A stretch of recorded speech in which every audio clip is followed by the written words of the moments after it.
శ్రీ గణేశాయ నమః, శ్రీ సరస్వతి నమః, శ్రీ గురుభ్యో నమః.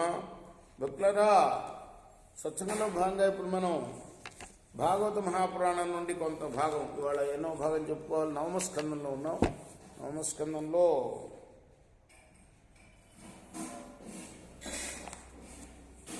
37వ భాగం చెప్పుకున్నాం.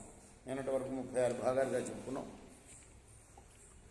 ముందుగా వ్యాసవారిని ప్రార్థన చేసుకున్నాం. వ్యాసాయ విష్ణు రూపాయ వ్యాస రూపాయ విష్ణువే నమో వై బ్రహ్మణిదే వాసిష్ఠాయ నమో నమః.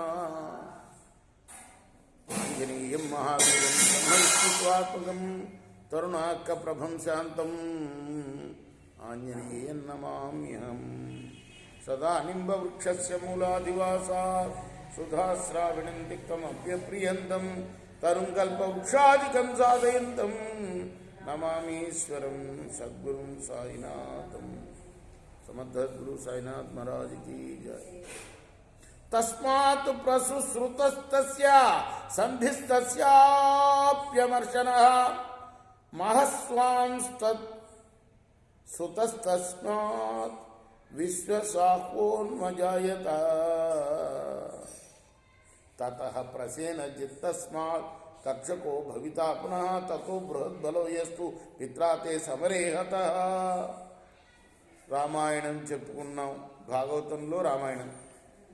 రాముడి తర్వాత ఎవరెవరు రాజ్యం వెళ్ళారు వాళ్ళందరి గురించి చెప్తూ ఒక విషయం మనం చెప్పుకున్నాం నిన్న. కలియుగాంతం వరకు కూడా ఒక మహానుభావుడు, ఆయన రామవంశంలో వాడు, ఆయన మరువు ఆయన పేరు. ఆయన్నే మరుత్తు అని కూడా అంటారు. ఆయనకు పుట్టిన ప్రసుశ్రుతుడు, అతని కొడుకు సంధి.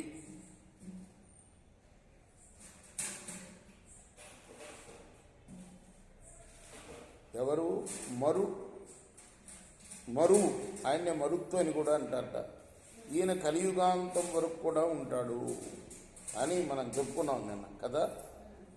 కలియుగాంతంలో ఈ సూర్యవంశం, రావుడు వంశం నష్టం కాగా ఇగో ఇతని వల్ల వృద్ధి పొందిన పుత్ర పౌత్ర పరంపరతో మరలా సూర్యవంశం ఉత్తేజితమవుతుంది. ఆ మరుత్తుకు పుట్టిన వాళ్ళు అవి కూడా చెప్తున్నారు, ముందు ముందు జరగబోయేది కూడా అంతే కదా. శుకుడు పరీక్షిత్తుకి ఎప్పుడు చెప్తున్నాడు? భాగవత కాలంలో చెప్తున్నాడు కదా. పరీక్షణ్ మహారాజు ఉన్నప్పుడు సంగతి చెప్తున్నాడు. దీనివల్ల ఏంటి మనకు? ఇది జరిగింది ద్వాపర యుగంలో కదా. ముందు ముందు కలియుగం తర్వాత కలియుగాంతం వరకు కూడా చెప్తున్నాడు అన్నమాట. జరగబోయేవి కూడా చెప్తున్నట్టే లెక్క కదా కదా.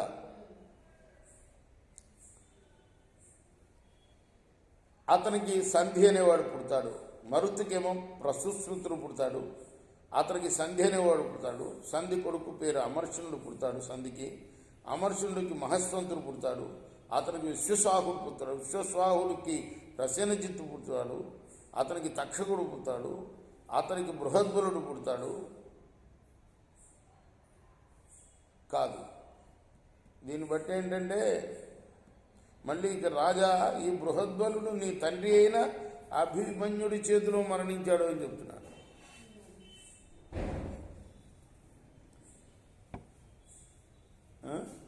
కదా. అంటే అనేక యుగాలు, మహాయుగాలు చాలా గడిచిపోతున్నాయి అన్నమాట.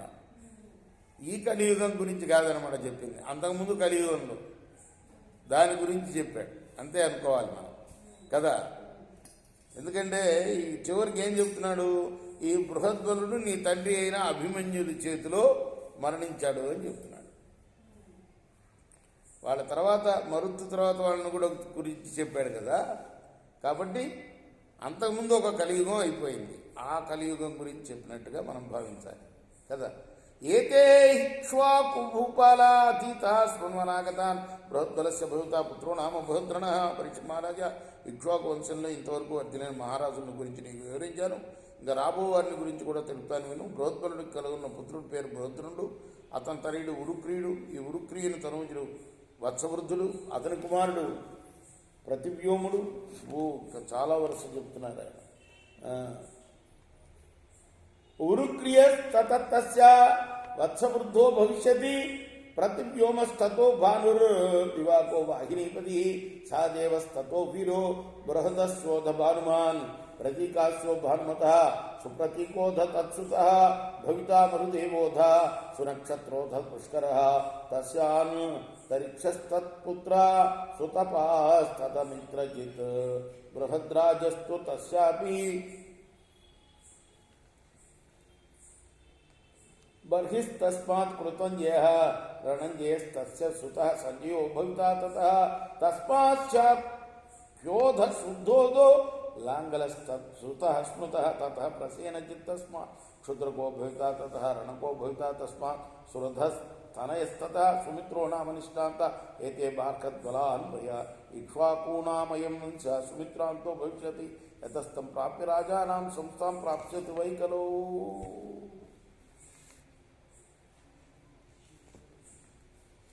అంతా వరసే పేర్లే ఇవన్నీ కూడా. ప్రతివ్యోముని పుత్రుడి పేరు భాను, భానుడి కొడుకు పేరు దివాకుడు, దివాకుడి కొడుకు పేరు సహదేవుడు. అంటే సహదేవుడి పేరు వాళ్ళు చాలామంది ఉంటారు కదా. ఇప్పుడు మనం చౌరస్తాలో రామారావు అని పిలిస్తే 10 మంది వస్తారని ఒక సామెత ఆంధ్రాలో. అట్లా చాలామంది ఉంటారు ఒక పేరు గలవాళ్ళు రాజుల్లో కూడా.